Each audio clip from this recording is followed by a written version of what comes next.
გარემოს დამცველ ნინო ჩხობაძის განცხადებით გარემოს დაბინძურებაზე რეგულაციები აქამდეც არსებობდა, თუმცა აღსრულების მექანიზმი არ მუშაობდა. როგორც დღეს მან პრესკონფერენციაზე განაცხადა, ისევ პრობლემად რჩება რეგიონები და სოფლები, სადაც ნარჩენების განსათავსებლად კონტეინერები არ არსებობს. მისივე განმარტებით მუნიციპალიტეტებს ინფრასტრუქტურის მოსაწესრიგებლად ერთწლიანი ვადა მიეცათ, რის შემდეგაც სანქციები ყველა ტერიტორიულ ერთეულზე გავრცელდება. გარემოს დაბინძურებაზე სანქციების ამოქმედებას დეპუტატებიც ეხმაურებიან. ზვია ძიძიგურის განცხადებით, ჯარიმების დაწესება გარემოს დანაგვიანებას მნიშვნელოვნად შეამცირებს.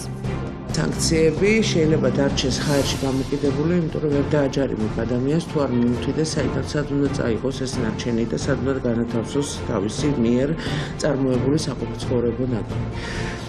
ეს პრობლემა კანონს ნამდვილად აქვს, მაგრამ შიგნითვე არის დათქმა, რომ ეს ამოქმედებს ცოტა მოგვიანებით, იმ ადგილებში, სადაც არ არის კონტეინერები, ამიტომ ჩვენ გარკვეულად საფრთხეს ვხედავთ ამაშიც კი, იმიტომ რომ შეიძლება მუდმივად გადაიდოს. არის ჩვეულებრივი ამბავი. მანქანით მიდიხარ და წინა მანქანიდან გესვრიან პლასტმასის ბოთლს, ან საჭმლის ნარჩენს, ან რაღაცას კიდევ სიგარეტის კორლობს გადმოაგდებენ და ასე შემდეგ. ეს არის ძალიან მაპატიეთ და დაბალი კულტურის მაჩვენებელი. ჩვენ ეზოში ჩვენ ასე არ ვაკეთებთ. ჩვენ სადარბაზოში ესე არ ვაკეთებთ და ეს ქვეყანა არის ჩვენი და ყველა უნდა ვიცოდეთ, რომ ასეთი ტიპის ქმედება არა მარტო გარემოს ანაგვიანებს, არამედ არის დამცირება და შეურაცხყოფა